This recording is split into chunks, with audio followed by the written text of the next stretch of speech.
Our monster Wallow wildfire is on the move tonight. The flames 150 feet high. The smoke is spreading more than 1,000 miles, and the fire is expected to cross state lines into New Mexico by morning. But beyond all that smoke, some good news. Progress in the fight.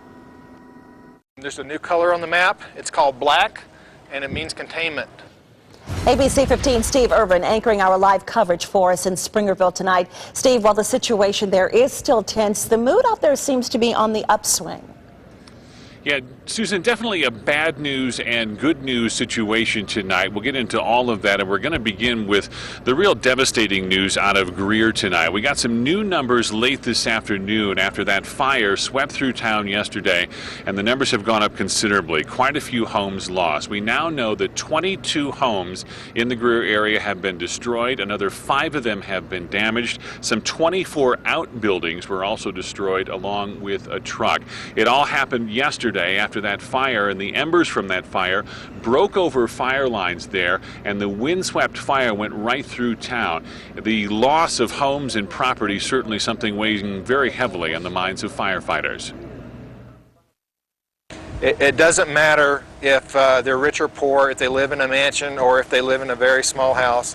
The pain on people's faces is exactly the same. And so on behalf of all the firefighters and the team managing the fire, I want to say that our hearts go out to those folks, and we're thinking about you guys.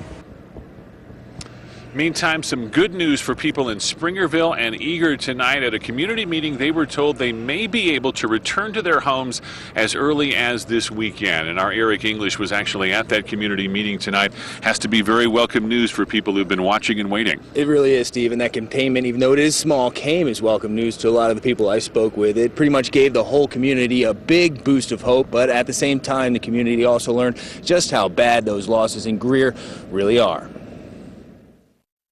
We will let you back into Eager and Springerville Saturday morning. The crowd gathered at tonight's fire status update let out a roar of applause after hearing the first bit of good news since this fire began. Fire officials announced that crews have managed to get the first containment of the blaze. They also shared a positive outlook for the coming days. I think we can do it. I think we can pull this off. That announcement sat well with evacuees, now in their second night at area hotels. Be nice. Just living out of the home is kind of sucking. But fire officials conceded the fight did not go so well and the future was not so bright in the town of Greer. We lost 22 homes. The massive damage, not good news for residents. It doesn't do a lot of good to get angry. Tracy Marasco's Greer home has survived so far. She hopes the worst of the Wallow fire has passed as calmer weather takes over the forecast. The erratic winds weren't there, so that's a big ray of hope. Big ray of hope. Today and tomorrow, Saturday, let's see what it brings, and we'll just keep our hopes up. Now, we had a pretty good idea that Greer was having a tough time last night, but Steve, it was a tough pill to swallow for a lot of those people who were hoping a lot more of the property would have been saved. Yeah, certainly difficult news for them. Thanks so much. Making some progress. Yeah, Eric English, thanks so much. Meantime, we want to give you an idea. The folks in Alpine, Nutrioso, and Greer, they've been out of their homes a lot longer than the folks in Springerville and Eager, and they were told tonight that it may be a little bit longer, and that's because some of the lines from this fire aren't as strong as they need to be before firefighters are confident they'll be able to get back into their homes. Meantime, we caught up with a family in Scottsdale tonight. Their home was one of the ones lost in Greer. It was their summer home, but it was also, they say, full of family members. The Linthicum shared a picture of it with us. It was really one of the nicest places in the area. In fact, it was listed on the market for $1.2 million. My wife's taking it pretty hard. It was kind of a special place to her and all the kids. So it's going to be something we're going to miss. And I feel terrible because 4 of the 6 homes that have been burned up there are good friends and neighbors of ours. Now, the Linthicum say they're lucky their home was insured. Meantime, the latest numbers now from the fire line. We mentioned containment. It still stands at 386,000 acres, but after 11 days, we're finally sitting here at about 5% containment.